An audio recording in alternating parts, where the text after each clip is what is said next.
Vaccine को लेकर जो विश्वास इस चर्चा में नजर आया है, वो कोरोना के खिलाफ देश की लड़ाई को और मजबूत करेगा। यहां जो प्रेजेंटेशन हुआ, उसमें भी विस्तार से ये बताया गया कि कितने दिनों से प्रयास चल रहे हैं, क्या क्या चल रहे हैं, अब कहां पहुंचे हैं और किस मजबूती से हम आगे बढ़ रहे हैं। साथियों, इस बारे में बीते दिनों में मेरी सभी राज्यों के मुख्यमंत्रियों से भी लंबी बात हुई थी। टीकाकरण को लेकर राज्य सरकारों के अनेक सुझाव भी मिले थे। कुछ दिन पहले मेरी मेड इन इंडिया वैक्सीन बनाने का जो प्रयास कर रही वैज्ञानिक टीमें हैं, काफी देर तक उनसे बहुत ही सार्थक मेरी बातचीत हुई है। वैज्ञानिकों से भी मिलने का मौका मिला है और भारत के वैज्ञानिक अपनी सफलता को लेकर बहुत ही आश्वस्त हैं। उनका कॉन्फिडेंस लेवल बहुत ही मजबूत है जी। अभी अन्य देशों की कई वैक्सीनों के नाम बाजार में हम सब सुन रहे हैं, लेकिन फिर भी दुनिया की नजर कम कीमत वाली सबसे सुरक्षित वैक्सीन पर है और इस वजह से स्वाभाविक है पूरी दुनिया की नजर भारत पर भी है। अहमदाबाद, पुणे और हैदराबाद जाकर मैंने ये भी देखा है कि वैक्सीन मैन्युफैक्चरिंग को लेकर देश की तैयारियां कैसी हैं। हमारे भारतीय manufacturers, ICMR, department of biotechnology और ग्लोबल इंडस्ट्री के अन्य दिग्गजों के बहुत ही संपर्क में रह करके तालमेल के साथ काम कर रहे हैं। आप एक तरह से मानकर चलिए कि सभी कमर कस के तैयार बैठे हैं। करीब करीब 8 ऐसी संभावित वैक्सीन है जो ट्रायल के अलग अलग चरण में और जिनकी मैन्युफैक्चरिंग भारत में ही होनी है।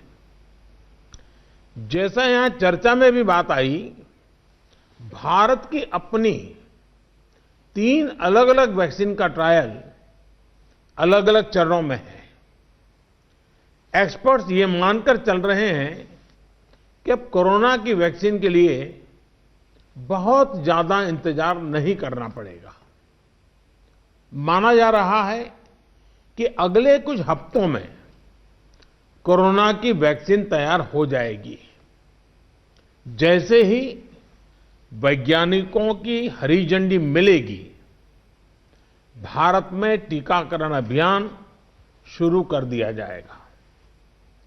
टीकाकरण के पहले चरण में किसे वैक्सीन लगेगी, इसे लेकर भी केंद्र सरकार राज्य सरकारों से मिले सुझावों के आधार पर काम कर रही है। इसमें प्राथमिकता कोरोना के मरीजों के इलाज में जुटे health care workers, frontline workers और जो पहले से गंभीर बीमारियों से जूझ रहे हैं, वैसे बुजुर्ग लोगों को दी जाएगी। साथियों, वैक्सीन के डिस्ट्रीब्यूशन को लेकर भी केंद्र और राज्य सरकार की टीमें मिलकर के काम कर रही हैं। भारत के पास वैक्सीन डिस्ट्रीब्यूशन एक्सपर्टाइज और कैपेसिटी भी है। दुनिया के अन्य देशों के मुकाबले इस क्षेत्र में हम बहुत बेहतर हैं। हमारे पास टीकाकरण के लिए दुनिया का बहुत बड़ा और अनुभवी नेटवर्क भी मौजूद है। इसका पूरा लाभ उठाया जाएगा।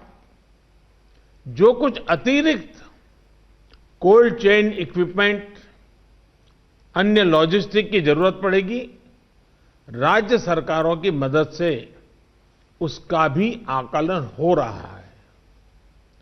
कोल्ड चेन को और मजबूत करने के लिए भी साथ ही साथ अनेक नए प्रकल्प भी चल रहे हैं, कई और नए प्रयास भी चल रहे हैं। भारत ने एक विशेष सॉफ्टवेयर भी बनाया है, कोविन, जिसमें कोरोना वैक्सीन के लाभार्थी वैक्सीन के उपलब्ध स्टॉक और स्टोरेज से जुड़ी रियल टाइम इंफॉर्मेशन रहेगी। भारत में कोरोना वैक्सीन की रिसर्च से जुड़े दायित्व के लिए विशेष टास्क फोर्स का गठन किया गया था और वैक्सीन से जुड़े अभियान का दायित्व नेशनल एक्सपर्ट ग्रुप को दिया गया है।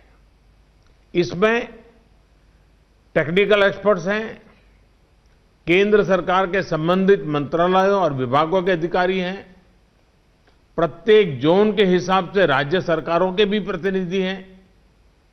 ये नेशनल एक्सपर्ट ग्रुप राज्य सरकारों के साथ मिलकर के काम कर रहा है। राष्ट्रीय और स्थानीय हर जरूरत के मुताबिक फैसले नेशनल एक्सपर्ट ग्रुप द्वारा सामूहिक तौर पर लिए जाएंगे। साथियों, वैक्सीन की कीमत कितनी होगी, इसे लेकर भी सवाल स्वाभाविक है। केंद्र सरकार इस बारे में राज्य सरकारों के साथ बात कर रही है। वैक्सीन की कीमत को लेकर फैसला जन स्वास्थ्य को सर्वोच्च प्राथमिकता देते हुए किया जाएगा और राज्य सरकारों की इसमें पूरी सहभागिता होगी। साथियों, एक राष्ट्र के रूप में भारत ने जो फैसले लिए, जिस प्रकार भारत ने तेजी से वैज्ञानिक तरीकों को अपनाया, उसका परिणाम आज दिख रहा है। भारत आज उन देशों में है जहां पर प्रतिदिन टेस्टिंग बहुत ज्यादा हो रही है।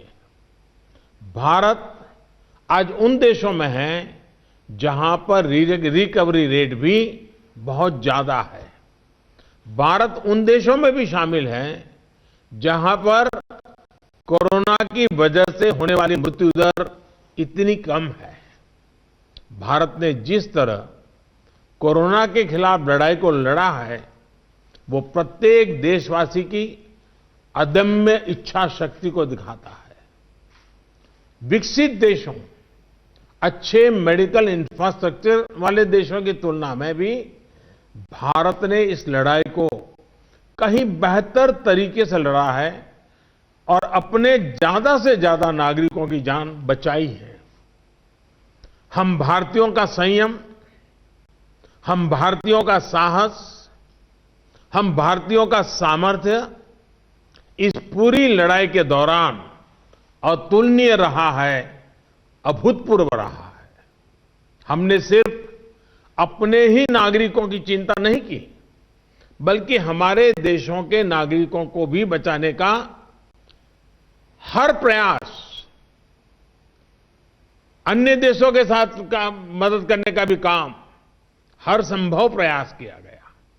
साथियों, फरवरी मार्च की आशंकाओं भरे, डर भरे माहौल से लेकर आज दिसंबर के विश्वास और उम्मीदों भरे वातावरण के बीच भारत ने बहुत लंबी यात्रा तय की है। अब जब हम वैक्सीन के मुहाने पर खड़े हैं, तो वही जन भागीदारी, वही साइंटिफिक अप्रोच, वही सहयोग आगे भी बहुत जरूरी है। आप सभी अनुभवी साथियों के सुझाव भी समय समय पर भी इसमें प्रभावी भूमिका निभाएंगे। आप सभी जानते हैं कि जब भी इतना व्यापक टीकाकरण अभियान चलता है, तो अनेक प्रकार की अफवाहें भी समाज में फैलाई जाती हैं। ये अफवाहें जनहित और राष्ट्रहित दोनों के विरुद्ध होती हैं। इसलिए हम सभी दलों का ये दायित्व है कि देश के नागरिकों को ज्यादा से ज्यादा जागरूक करें, उन्हें किसी भी अफवाह में बचाएं। इसके साथ ही हम जानते हैं दुनिया में जिस प्रकार से कर्व बदल रहा है और चित्र कहां से कहां जाएगा कोई कह नहीं सकता है। और ऐसे में हमारे जो प्रूवन रास्ते हैं, प्रूवन हथियार है, उसको हमने कभी भी छोड़ना नहीं है। और इसलिए 2 गज की दूरी और मास्क के प्रति भी हम लोगों को लगातार सतर्क करते रहना है। देश ने अब तक जो प्राप्त किया है, किसी भी तरह की लापरवाही उसे नुकसान पहुंचा सकती है। मैं सभी राजनीतिक दलों के महानुभावों से आग्रह करूंगा, हर एक को आज बोलने का अवसर नहीं मिला है, लेकिन मेरी प्रार्थना है कि आप लिखित भेजिए। आपके सुझाव बहुत काम आएंगे, आपके सुझावों को गंभीरता से लिया जाएगा और योजना में वो भी बहुत पूरक होंगे। इन सभी आग्रह के साथ मैं आज आप सभी का बहुत बहुत आभार व्यक्त करता हूं। आपने समय निकाला, बहुत बहुत धन्यवाद। फिक्र आपकी, सोमवार से शुक्रवार रात 9 बजे सिर्फ TV9 भारतवर्ष पर।